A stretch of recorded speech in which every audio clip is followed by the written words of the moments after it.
A fascinating discovery off the coast of Israel is yielding spectacular treasures. Two shipwrecks were found on the same site, leaving Roman and Jewish artifacts scattered across the ocean floor. These ancient discoveries are giving us a glimpse into the world of the early church. Chris Mitchell has the story from Jerusalem. At the entrance of the harbor of Caesarea, divers from the Israel Antiquities Authority made a rare discovery. To find two different shipwrecks mixed together on the same site in a difference of more than 1,000 years. To try to imagine that the ship was wrecked in the Roman period at the site, and then 1,000 years later, another ship was wrecked maybe on the top of it or in the air of it.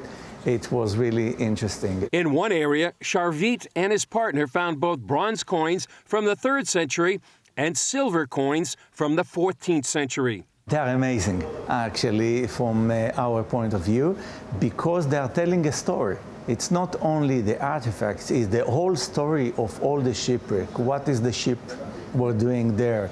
The period, what was the position or the situation of what was happening with the ship. The treasures also included a bronze eagle figurine, a symbol of Roman rule, and a red gemstone with the carving of a lyre, or what's known as David's harp. In the book of 1 Samuel from the Bible, it says David played his harp for King Saul.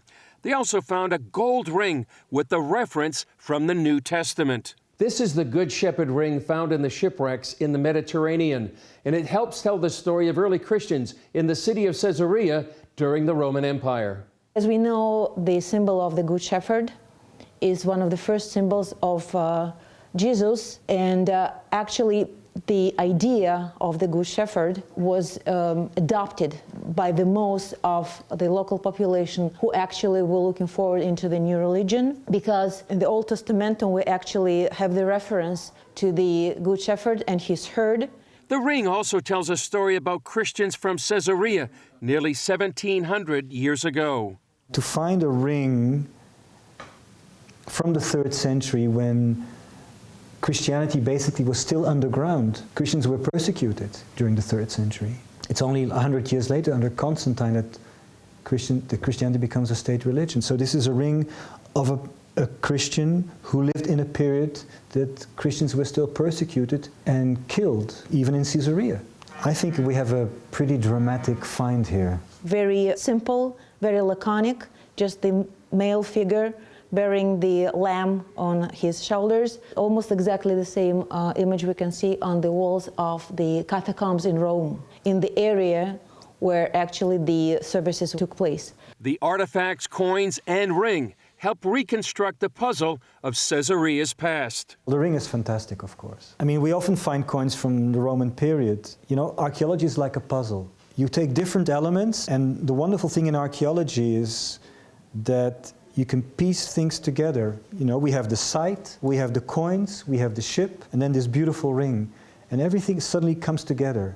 The ring also makes a personal connection. This ring connects you to the people, right? Like, especially when you find something, I'm talking about just myself, when I see something like that, it's something which is very personal in a way, right? You try to imagine the particular person who was wearing this ring, what were his thoughts or beliefs. It's really touching. I'm not a religious person by myself, but when I see something like that, I feel this connection to someone who lived hundreds and hundreds of years ago. The discoveries also reveal the port of Caesarea had a longer history than previously thought. Because some of the people, or some of the archaeologists were thinking that the harbor was collapsed in the 1st century AD. Now we realize that the commerce and the ship were coming from all over the Mediterranean, also to Caesarea, in a later period, especially in the late Roman and early Byzantine periods. Caesarea played a prominent role in the early church.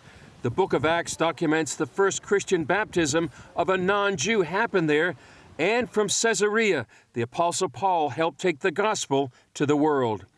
Chris Mitchell, CBN News, the laboratories of the Israel Antiquities Authority, Jerusalem. If you ever get a chance to go to Israel, I encourage you to go, and you can go to Caesarea. You can actually stand at the same place where the Apostle Paul was tried. and ultimately sent to Rome because he appealed to Caesar. It's wonderful when you see archaeology prove the Bible. In Caesarea, the famous Pontius Pilate inscription was found that proved that he was a Roman governor.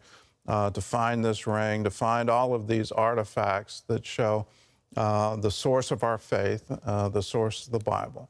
Every single archaeological discovery in Israel confirms the biblical account. Not one of them has ever contradicted the biblical account. This is wonderful to see, and it's literally happening in Israel every single week.